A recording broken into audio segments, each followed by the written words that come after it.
not really sure what to do here because I think my microphone is broken. Super glad I spent money on that. Okay, just gonna go. Okay. Let's do this. Let's do this episode. No more delays. Hello. Welcome to Everything's Relative with Eve Sturgis. This is a podcast. It is my podcast where I talk about all kinds of DNA discoveries that a person can have these days and what happens when they do. Sometimes it's no big deal, sure, but many times DNA discoveries reveal things about us or our families that really thrust us into all sorts of new experiences like family drama, existential crises, insomnia, just to name a few. And hey, it usually happens with those mail-in DNA kits we keep seeing commercials for, but not always. Listen to this podcast and all of this will make sense to you soon enough. If you are listening to me and thinking, okay, but how often does this happen? I mean, come on. Well, let me assure you, it happens all the frickin' time. So often that I am now in my 5th seasons of episodes here. And if you still don't believe me, please believe this. Last weekend, I flew to Louisville, Kentucky to the Untangling Our Roots Summit, which was a whole 3-day conference dedicated to people just like me. That's right. It happens enough to fill up hotel blocks and big old hotel ballrooms with members of our community. In partnership with NAP, that's the National Association of Adoptees and Parents, Untangling Our Roots was this gathering like nothing ever before. It had everything for everyone to learn from one another, support one another, laugh together, listen to each other. There were NPEs like me, people who discover that one or both parents aren't biologically related to them. There were donor-conceived folks, late discovery adoptees, and of course adoptees who've been paving the way for all of us in this identity formation journey. I'm still processing the experience. I'll be honest with y'all, at the time of this recording, I am still so exhausted. There were so many reasons and ways and people to feel inspired by. I'm sure that the ripple effect of this community will reverberate for many days to come.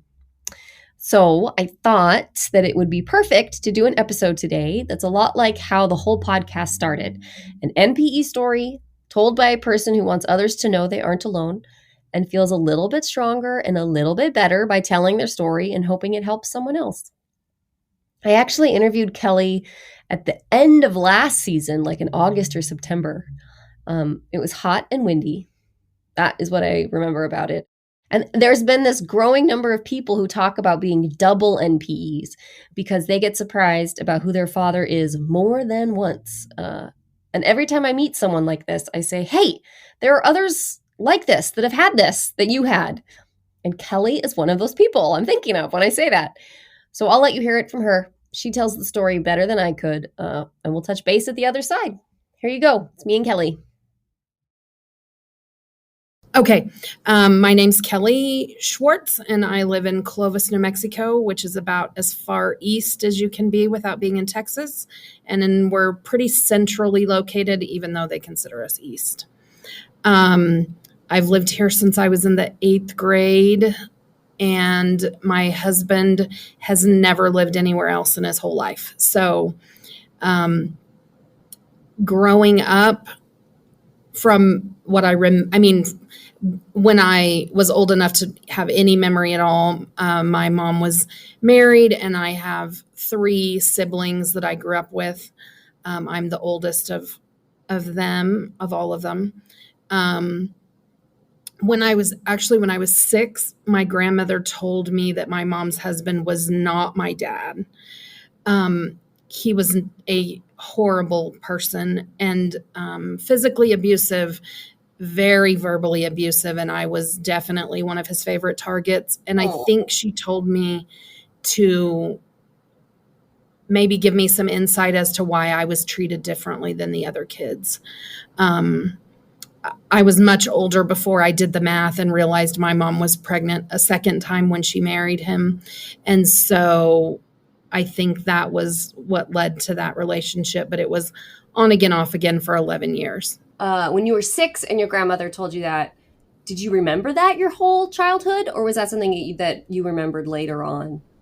I remembered she I didn't know at the time, but my mom had at that point still not told anyone a name of a father.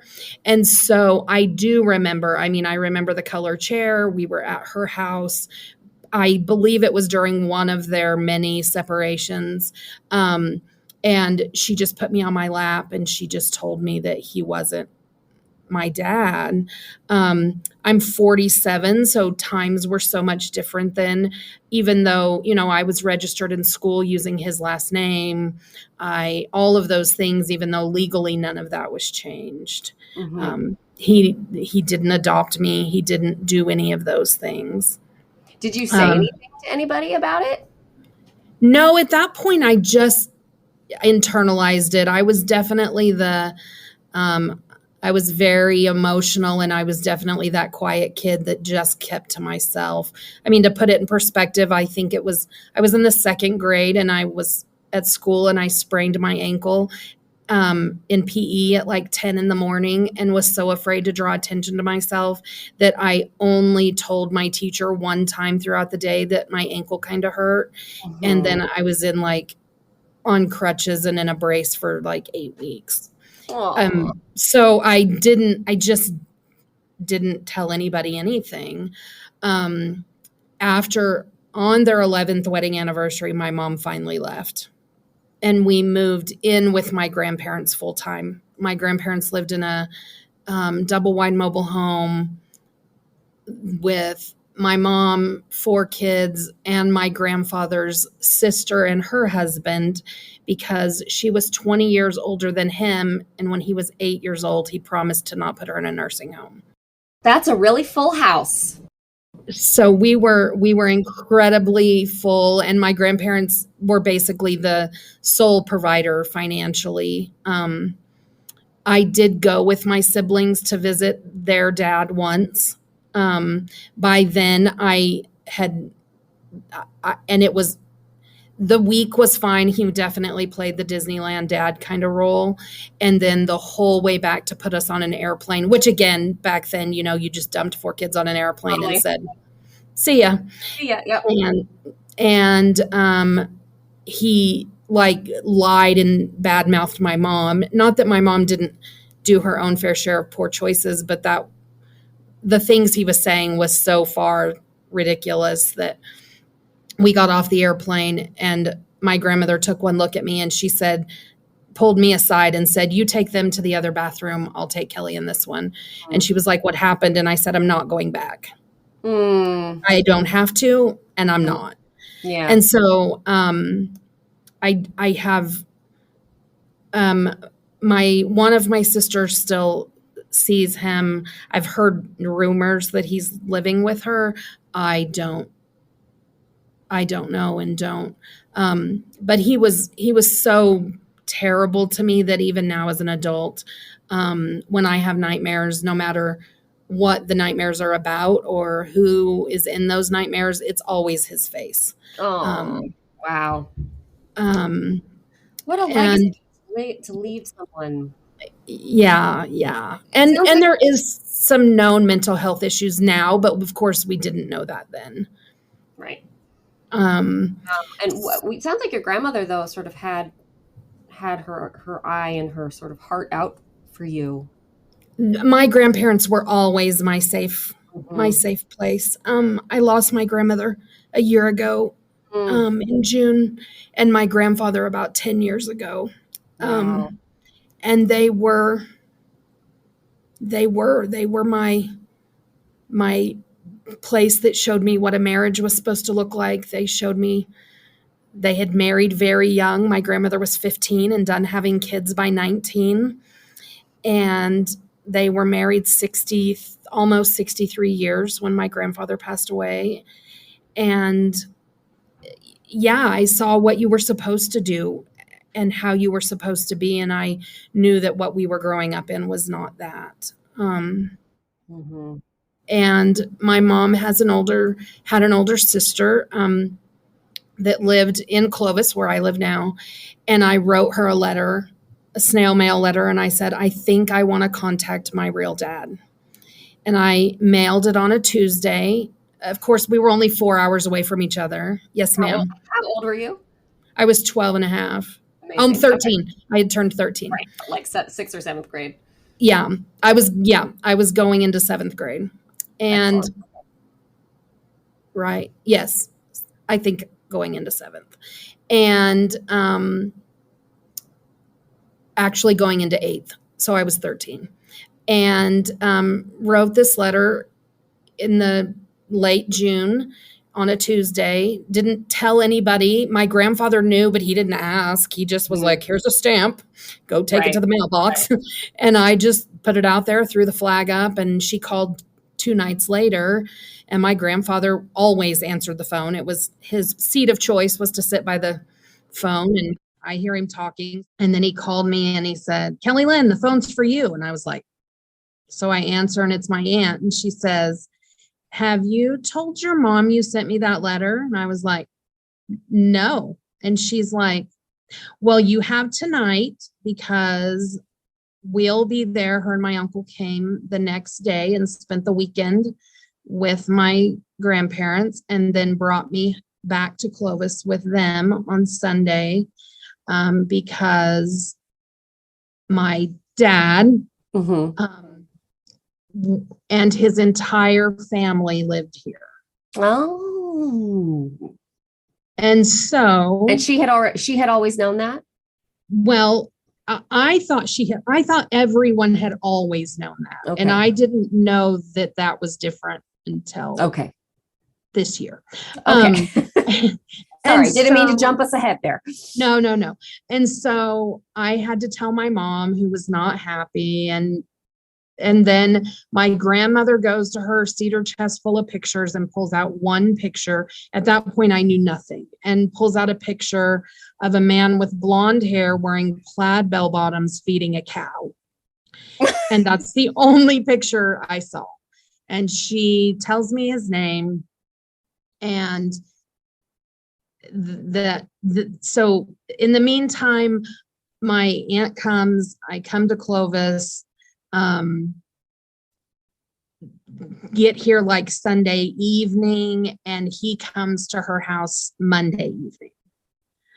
And it was really, it was super sweet at that point, brought me flowers and brought me pictures of family. And when I say all the family, I mean, not only did he live here, his parents lived here, his grandmother lived here, his great grandmother was still alive and living here in her own home.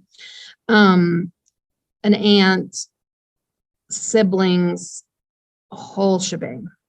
Everyone. And did he, or did you know if he had known about your existence all this time? He did not. Okay, so your aunt had.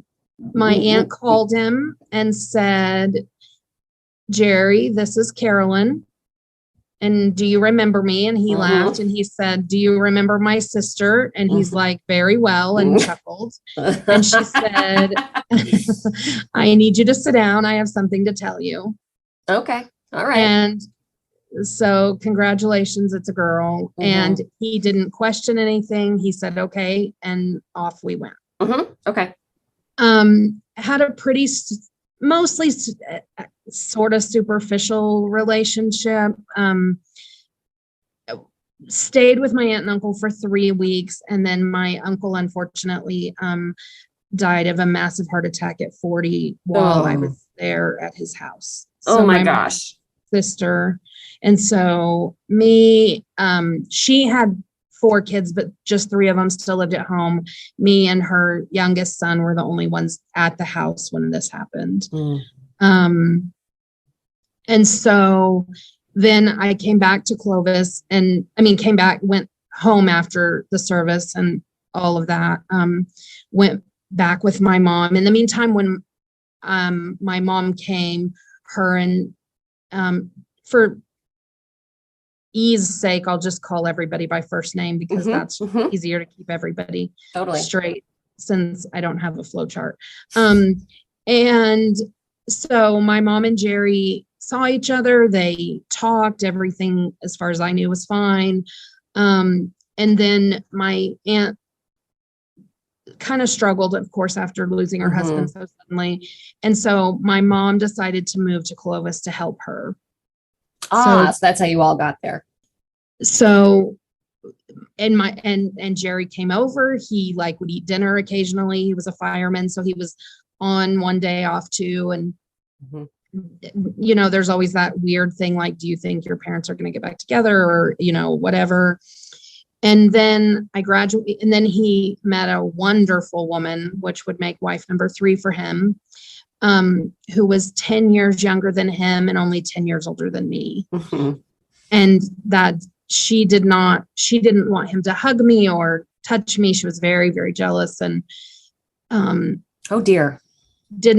Her and I did not get along very well. And they were married. And then during this time, I had a long-term boyfriend that should not have ever really, again, I made choices that I have to take ownership for. But at 14, I should not have been allowed to come home and say, hey, Mom, I met this really great guy who just dropped out of high school and he's 18 and he's going to come over every night when he gets off work at midnight, even on school nights. That, and sure. That was, I can see where you might look back at that and recognize choices, but also recognize that you wouldn't know what you were doing at age 14. Right. And so, I was a very good student in school, but didn't participate very much in extra activities. I've never been sports. I never did any of that stuff. So I went to school, got great grades, and graduated in May. Was pregnant in September. Didn't tell anyone until February. Whoa. When boyfriend found out. After 4.5 years, he bolted. And then I had to. It's funny because you'd think an 18-year-old dating a 14-year-old after 4.5 years would be a classy guy.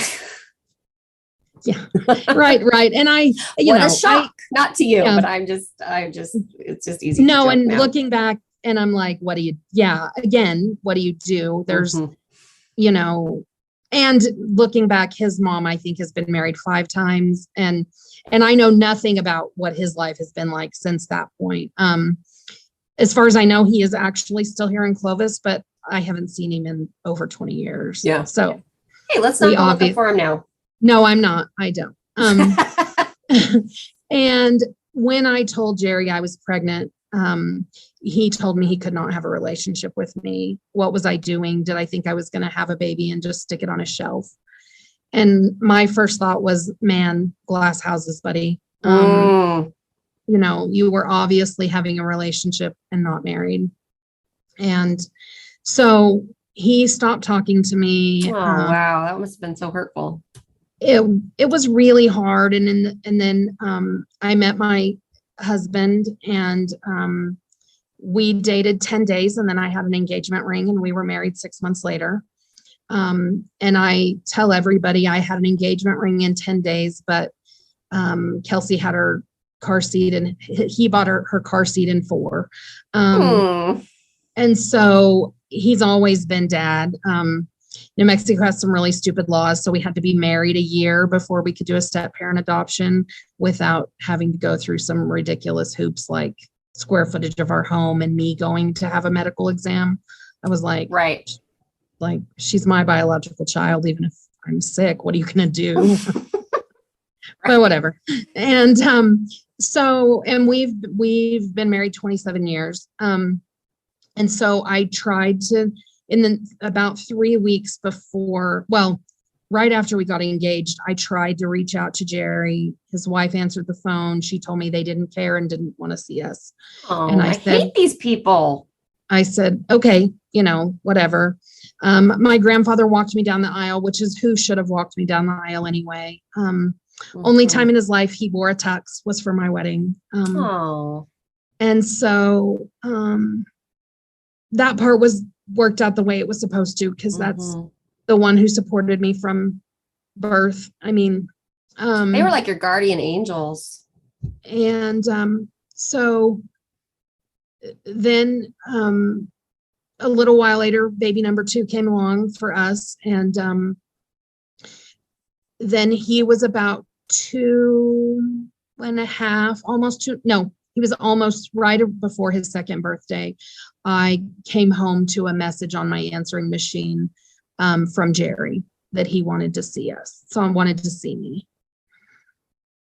And I stood there for a minute, and my husband said, "Who was that message from?" And I said, "My dad." And he said, "What did my dad want?" I said, "Not your dad, my dad." And he said, "Oh, who died?" I said, "Actually, nobody, I don't think." And so I agreed to meet with him, but I didn't want him to meet my kids at first. I was like, you have to earn that. And sure. So I had him pick me up at my mother-in-law's house, and we went to a park, and he just talked, and I just sat there mostly. And then somewhere along the way, he said, "I should have asked for a paternity test." Oh. And at that point, I was crushed. I felt like, if you didn't question it at 13, why are you questioning it at 25 or 24? And then he refused to talk about it again. And I'm incredibly non-confrontational. It was like he said it, and then I was supposed to have pretended like I never heard it. He just dangled that one out there. Again, we saw each other a few times. Then he retired from the fire department and moved to Las Vegas, Nevada. I wrote like a 5-page letter that I know he got because I shoved it under his clothes in his suitcase. I tried really hard. Like, if this is what you want, then we're going to do that, just to prove this where we can be done with it. In the meantime, we have 2 more babies. Life's busy. Everyone in your family has 4 babies. Yeah. You guys and my husband grew up in a house of 4. So yeah, you guys just work in force. Okay. You like to have quads. And so we, life was busy raising 4 kids, and I didn't really do anything else about it. Then he moved home back to Clovis, and again, he seemed to have more to talk about with my husband. We raised bees. They started raising bees. Some of that kind of stuff. I had my first grandchild by then, so he wanted to see the baby and some of that stuff. Still very superficial. Very rarely did I get a call on my birthday. I don't think he still knows when my anniversary is. None of my kids' birthdays, any of that. And so then in 2015, in July of 2015, July 21st, my mom was diagnosed with stage 4 breast cancer that had already spread to lymph nodes, bone, fluid around the heart and lungs and the brain. Oh boy. 4 months to the date of her first diagnosis, we lost my mom. When I lost my mom, 23andMe was doing, lots of ads for, you can find out your health history and you can find out about the breast cancer gene. Aha. And so that was where I first took a DNA test. That's where it all starts. Okay. However, it doesn't tell you until you pay the money and get your test results back that unless you, and I never can say it right, Afghanic Jewish. If you didn't have that line, it couldn't tell me if I had the breast cancer gene. Oh, Ashkenazi? Ashkenazi. I'm sorry. I knew. No, it's okay. But I didn't know that when I did it. I didn't know that. And it may have changed by now, but they were like, you don't have the right makeup to find the right gene if you have it. Find out. So now I've figured out that it's probably due to the being such a small population and all the, whatever, that they can find it easier. But And when I looked at those matches, I spent like, I don't know, 5 minutes. There was like one name on the whole list that I semi-recognized, and I knew he was like my mom's second cousin. And my grandmother had done extensive genealogy. You know, the Mormon church and the cemetery route had both sides of my mom's genealogy traced back to before they came to the United States. And so there was no doubt, you know, that I knew that one name. And when I didn't recognize anybody else, I was like, obviously nobody's taken the test. And I was busy with 17,000 children and a little bit of chaos. Yeah. I still don't know anybody's name, anybody when I look at, well, anyway, we're not gonna talk about me, but just so everybody knows, I still don't know when I look at that thing. It's just a long list of strangers. So then in early 2021, I was like, you know, maybe I'll take an ancestry test. Again, my idea was I would prove Jerry wrong. With yours. So your one, I don't know, piece of your mind still always thinking about his suggestion. Because you just can't. I mean, it's just like the idea of squeezing out the toothpaste. Once it's out, it's not going back in. Right.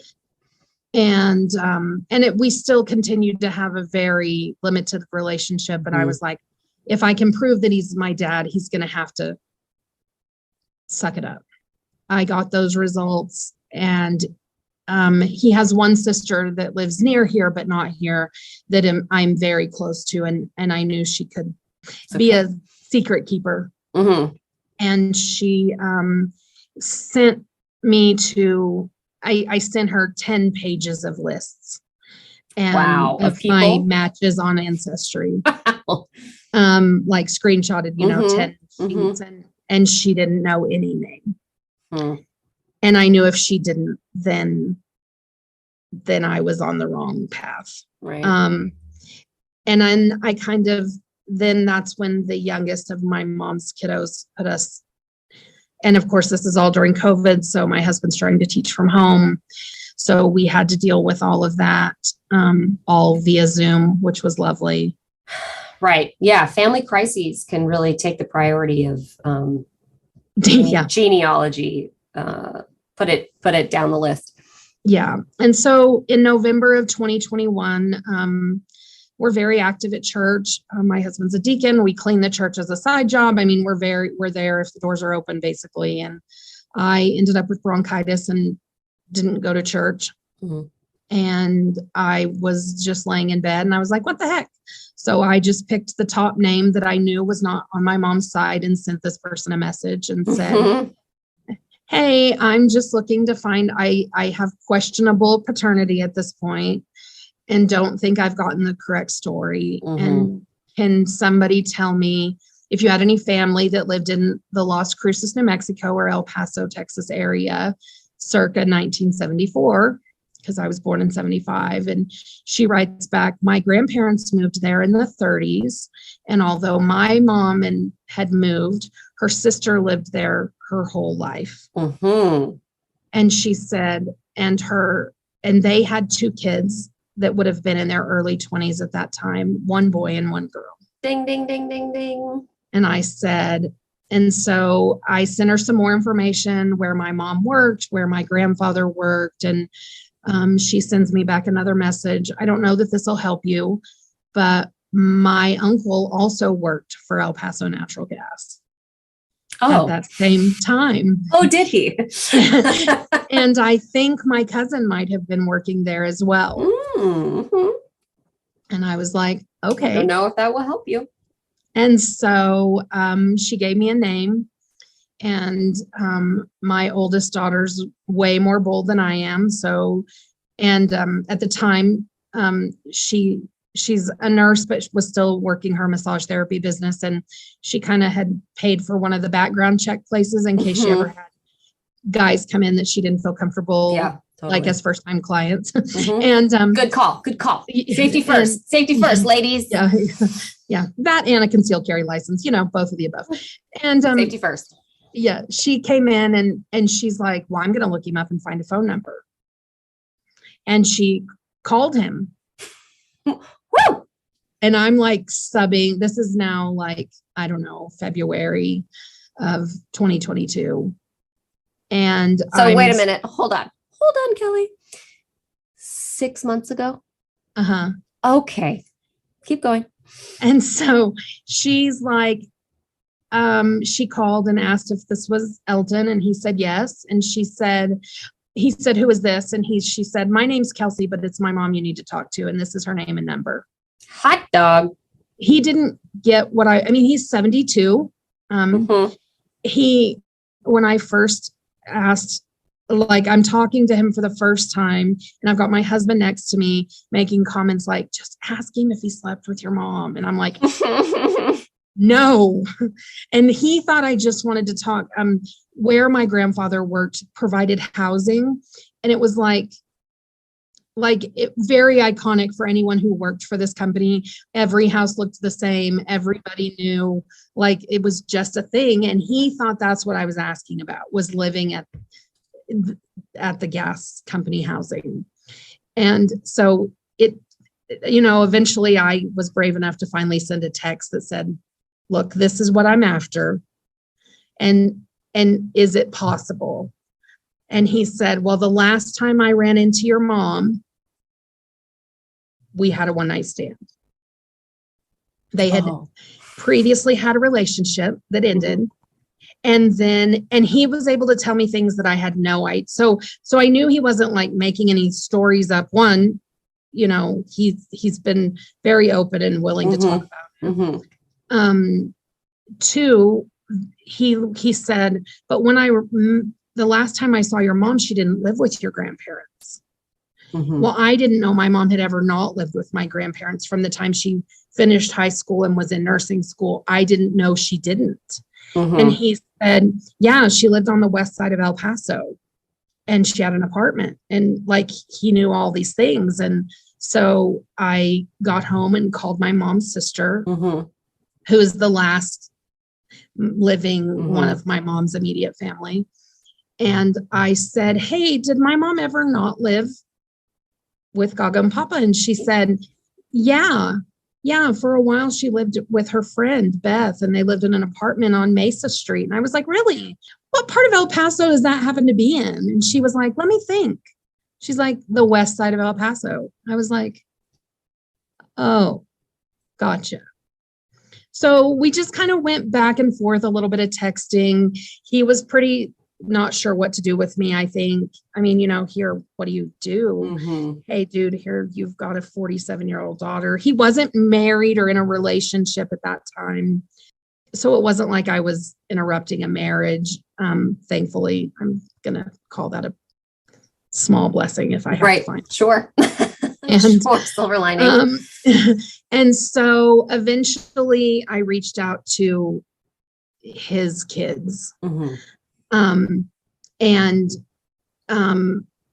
My, what we now know as a half sister, reached back out, and she was like, if you're up late, can I call you? And I was like, I'll stay up, And so she called, and I had actually bought an ancestry test for my husband and still had it sealed and on the counter. And when I asked her if she would take it, she said she would, but she wanted to talk to her dad first. And I said, I respect that. And so she texted me back the next day and said, yeah, I'll take it. And so we, in 30 hours, drove from Clovis to Dallas, hand delivered it, met her for lunch for 4 hours. Wow. And drove home. And during that meeting, even though there wasn't as much similarities in looks with her, there was like a couple of weird things, like she ordered chicken strips and they asked if she wanted like ranch or gravy. And she said, no, I'm just going to eat them with ketchup. And I said, oh, that's what my Kelsey would do. I said, but it gives her this really weird thing called geographic tongue. And she had brought her 16-year-old daughter, and her 16-year-old daughter turned with her jaw wide open to her mom. And then she turns and looks at me and she said, does she only get it when she eats tomatoes or when she eats citrus too? Because I get it too. Wow. Yeah. And Kelsey had never known anyone else. Every dentist she's ever gone to, every time she had a sore throat, every time a doctor would say, oh, did you know you had MAP tongue? Mm-hmm. I mean, Mm-hmm. and so, and then we start talking a little bit more, and she starts talking about how her youngest daughter has just started some medicine for a skin condition. She said, but it's not like a normal medicine. And I was like, really? What is it? And she's like, I can't remember the name. And I said, is it Dupixent? And she said, how did you know that? Oh my gosh. Because it's the only time in my youngest daughter, I said, it's the only time in Cassie's life that her eczema is clear, ever. I said, from the time she was a baby, and she's just last week turned 22. So literally this injection is the only thing that has made a difference. And she said, damn, I've always wanted to blame my ex-husband's family for that, but so we might just keep this between us. And I, started laughing, and I was like, it was just so bizarre to hear those differences, Mm-hmm. And then it really only took 3 weeks for her test results to come back. And, Ancestry only says close relative to first cousin, but there was like, I think we're at 1,699 centimorgans. Mm-hmm. That's a lot of centimorgans. Not my grandmother, and I'm not her aunt. Right. So, and so at that point, we decided to bite the bullet. My husband's a school teacher. We had a limited time frame that we could on, and Elton agreed to meet us. So we again got in the car and drove from Clovis, New Mexico to Memphis, Tennessee. Whoa. And that's where he was.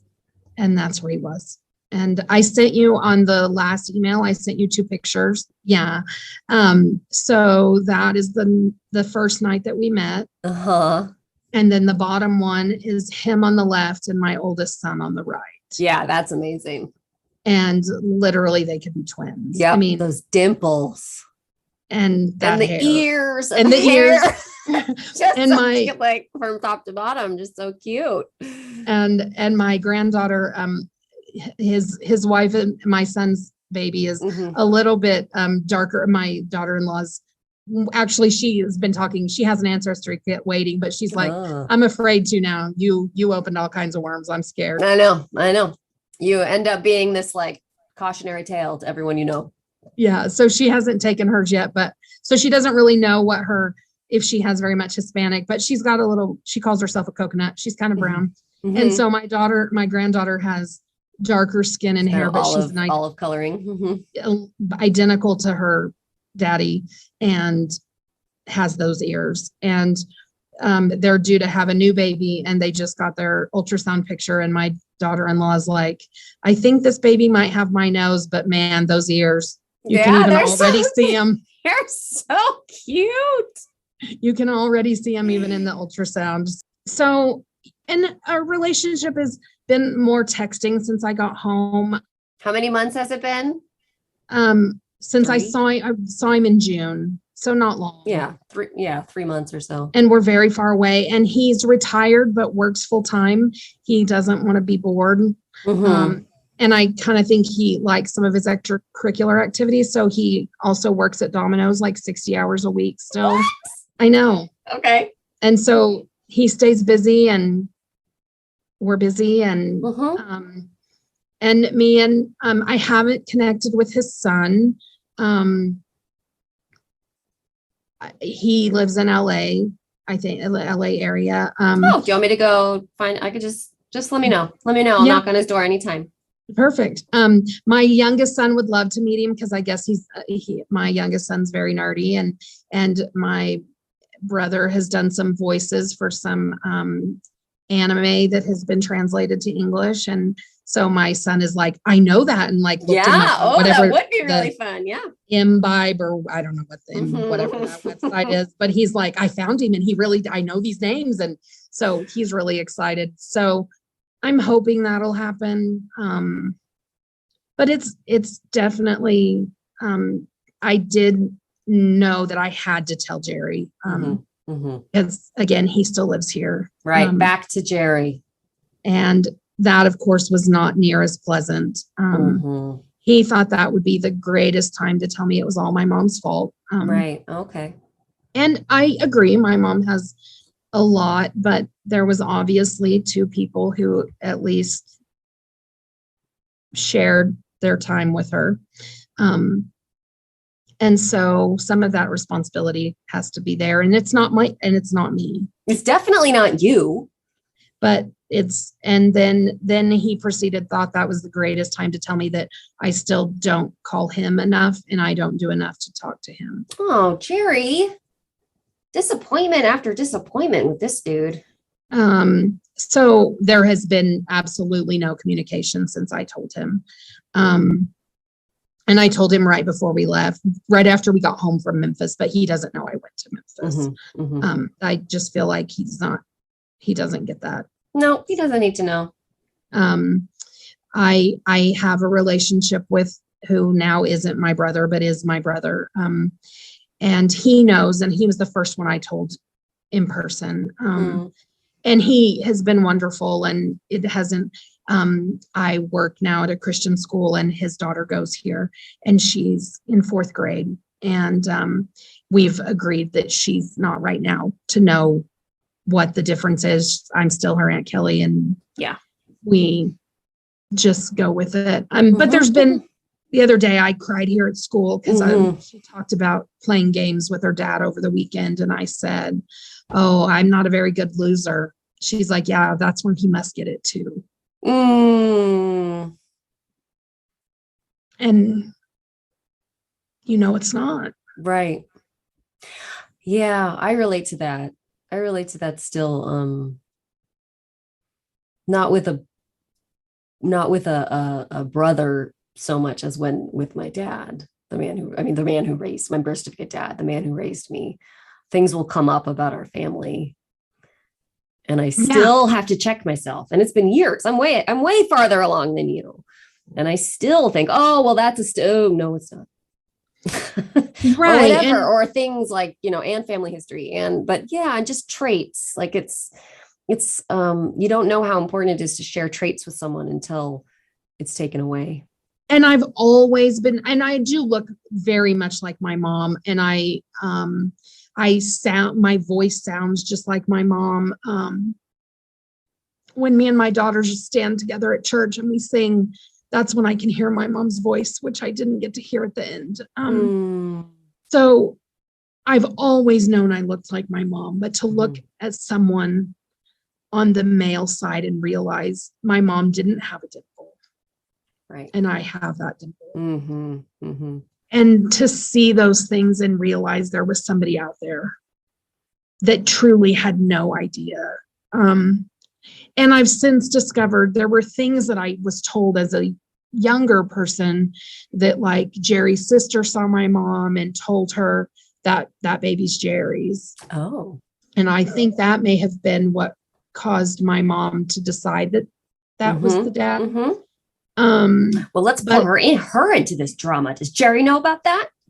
I don't know. Let's call him. I don't know. No, let's not do that. But she's my aunt that I love dearly, and I don't think she didn't intend any ill. And I thought all that happened when I was like 2. I guess I was like 5, and my mom never told anyone in her family who she thought my dad was till I was between 8 and 10. So she never said a word about who she thought it was. So that put me in a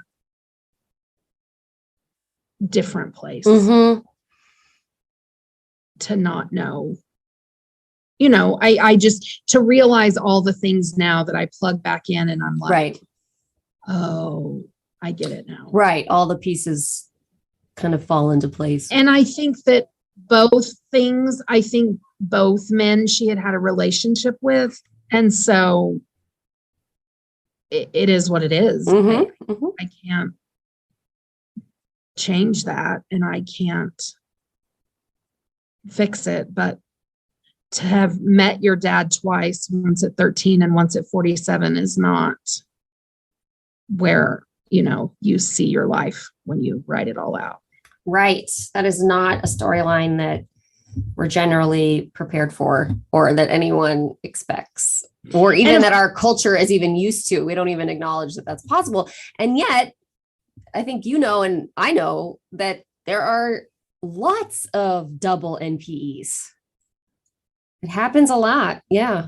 And I have listened to more and more podcasts. I'm pretty sure I've listened to, well, I know I've listened to all of yours and all of Eve's, and I mean, all of Lily's.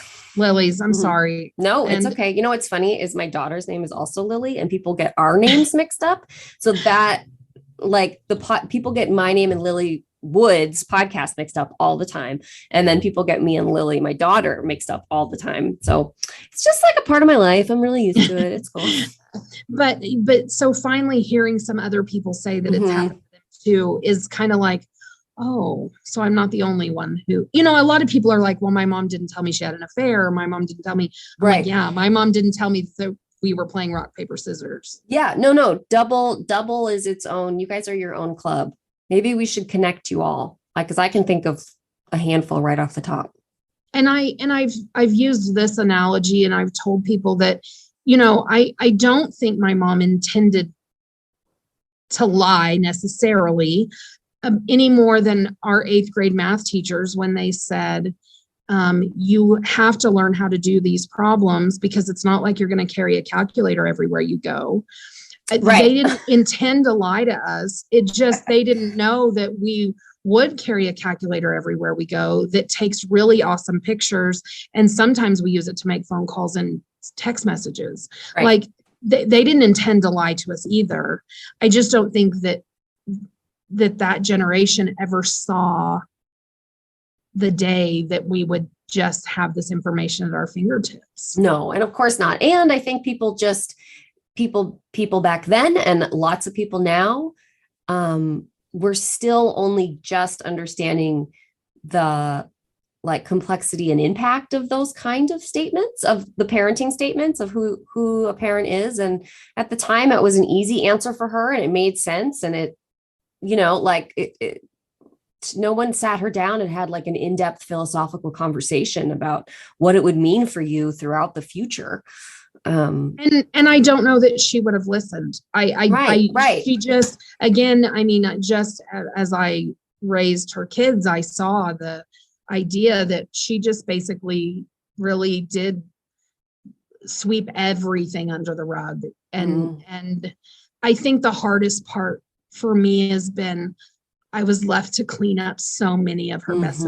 And this feels like just a gut punch. Another one. Yeah. And to have you be in such a vulnerable place after having such a hard 6 or 7 years.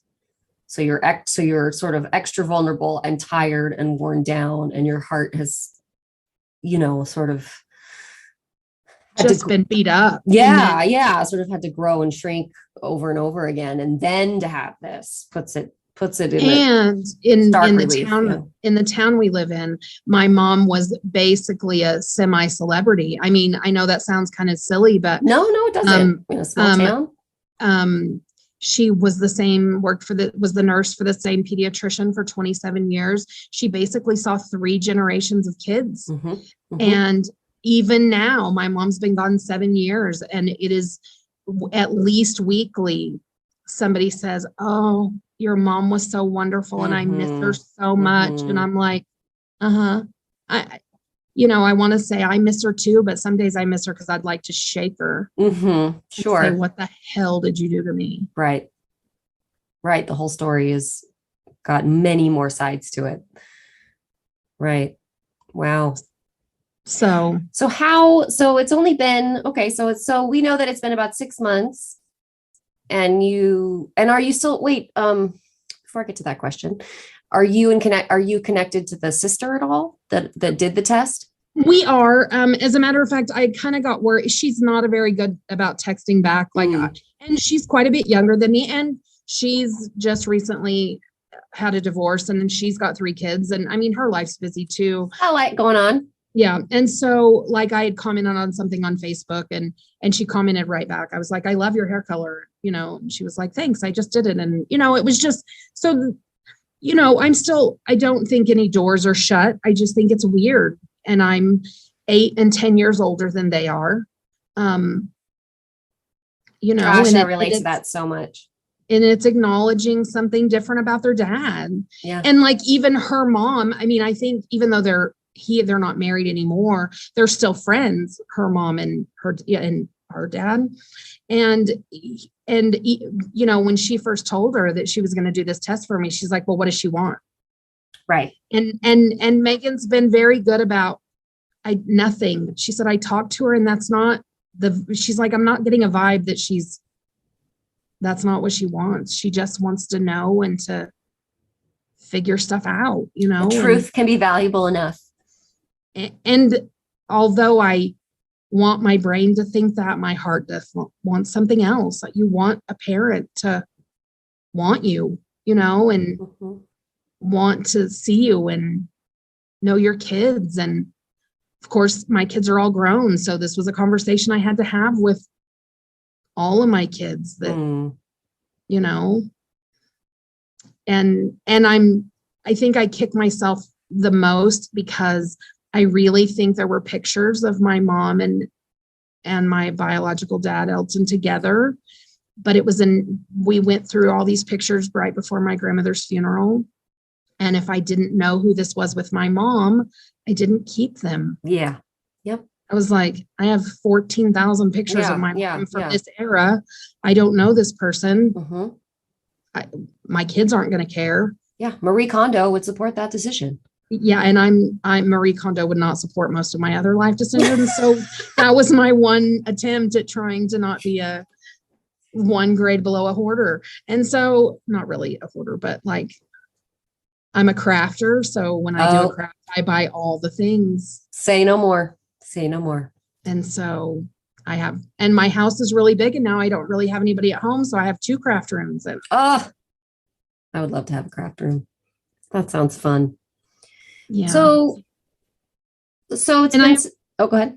And I have recently found a therapist. I know finding mental health is hard anywhere, but live in Eastern New Mexico and it's pretty much non-existent. And I didn't want to find someone local that wanted to sing the praises of my mom. Right. And so I drive 100 miles both ways every other week.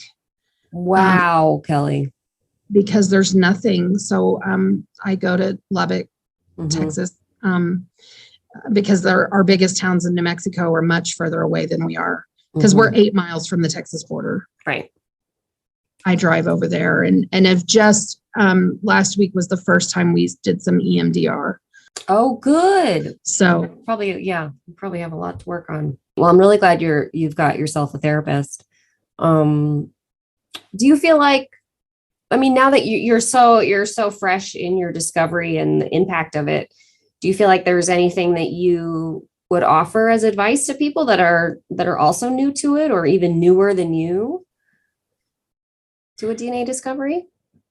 I think knowing the truth, no matter how hard it is so much better than feeling like, and I definitely think finding other people that you can talk to or that you can listen to, or if you're a reader, I think I counted the other day 13 books since December.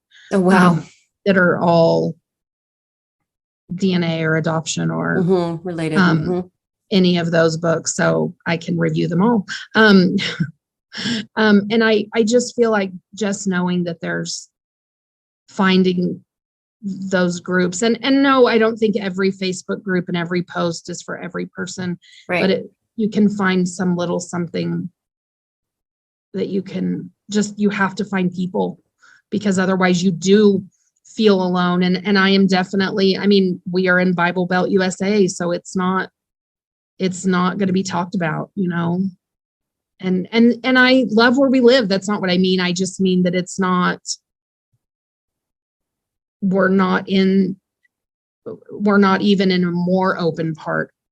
Few places. Right. Oh yeah. No, I think I don't think you even need to explain yourself. I think we all know what that means.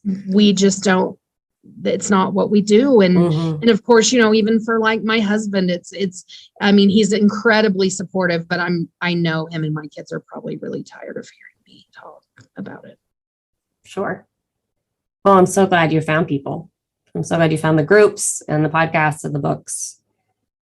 And now you're telling your story and people are going to find your story. And I did purchase your journal, and I've started that. I've done, I think 5 or 6 of them so far. So that's been helpful too, just to be able to have a place to put it instead of trying to keep it all in my head all the time. Oh, good. Good. That's exactly what it's for. Well, thank you. You're very welcome. Thank you for sharing your, it's your style. Thank you for sharing your story. But what I was going to say, I was thinking of an adjective, like thank you for your story, your complex and layered and familiar and unique story. There's so many pieces there. I'm so glad you wanted to share it. Well, thank you for giving me an opportunity to have a place to share it. Yeah. And if you want, I will look into connecting these other double NPEs. Okay. If that's interesting to you. Yeah, absolutely. Okay. Yeah, absolutely. I'm sure there's things that you could talk about and relate to that. Well, and I also know that, I also have the other aspect of, I had my oldest daughter that was 16 before she found out. We told her. And she later, even that week told us, I'm glad you waited till now. I don't think I would have been ready to hear it before then. And she has since made a little bit of contact with him, but not anything more than cool, You had the choice, you knew. Right. And you're the guy that left. Right. You left. And so it's been a little bit eye-opening to realize that I kind of in some ways did the same thing. I didn't ever lie, but I didn't give her all the details right away. Well, and that is, goes to show all of the complexities and depths of these of these situations that you're not thinking about when you make those choices. You're thinking of it one way. And so it's interesting, those of you that have that perspective, because you have that experience. But it seemed so different because her home life was so, A-rated compared to my R-rated world that I grew up in. Right. She, she has complaints about things like IV chipped her TV till she was 14, where she couldn't watch, TV, right? bad shows in her room. She had to at least be in the living room with her parents. Totally. So yeah. Tough stuff to get through. that was the bad mom. There's therapists for that. Yeah, that's what I said. Yeah. Great. Well, Kelly, this was so wonderful. And I'm so sorry the past 7 years have been so hard. I hope this therapist can help you. It sounds like if they're doing EMDR, they know what they're doing. Yeah, it's been good. So we're gonna just keep trugging along and wishing insurance would pay for it. That would be great. I hear you on that. Yeah, nightmare. But it's okay. So this will be, please keep in touch with me and I will keep in touch with you, but this episode will be a part of season 5, which I'm hoping to start March. Okay. So it will still be 6 months, but I'm around if you need anything, and keep in touch if you don't hear from me and you start to just any reason, just reach out. Okay. All right, Kelly. Well, thank you so much. Have a wonderful rest of your day. Okay. Thank you so much. Have a great day. Thank you, Kelly. Bye-bye. Bye. Thank you again to Kelly. I was so enthusiastic about creating a club for her of double NPEs. And now I'm realizing that episode we recorded was 6 months ago, and I haven't done anything about it. So, hey, listeners, is there a double NPE group of you out there somewhere that I can send Kelly? Shouldn't you all be getting together and eating double-decker hamburgers and drinking double shots of whiskey and playing double Dutch? No, double tennis? Doubles? Tennis doubles. What do you call it? How many jokes can I make about doubles? in all seriousness, please reach out to me if there's a place I can send Kellie, or reach out to me if you are also looking to connect over this extra NPE experience, and I'll see if I can get you all together somehow. Thank you for being with me on this journey, which is just one single NPE experience, and for supporting this podcast. If you want to stay up to date on all the happenings, please follow me on all the socials at Everything's Relative Podcast. You guys, I'm going to yawn. If you want to help this... I'm keeping it in because I want you to know I'm really tired. It's authentic, guys. It's real podcast with real people who get real tired. If you want to help this train stay on the tracks, leave a review at your listening platform. If you're looking for ways to dive deeper into your own healing process, may I suggest the process journal I created called Who Even Am I Anymore? It's available at Amazon and on my website. Take a look, see if it's something for you. And anyway, that's all the time we have today. Thank you for being with me on this DNA discovery journey. And if you're going through something like this, I want you to feel that I'm with you too. You're with me and I'm with you. Until next time, make sure you're taking care of yourself, taking care of your car, and your gut health, and your voter registration. This is Eve Sturgis. This is the podcast, Everything's Relative. Bye-bye. Everything's Relative with Eve Sturgis is produced by Eve Sturgis and Kaylin Egan and edited by Joy Rumel. Logo designed by Ivy McNally, and music is used with permission from Goodbye the Band. Eve is a licensed psychotherapist, but her podcast episodes are not therapy sessions.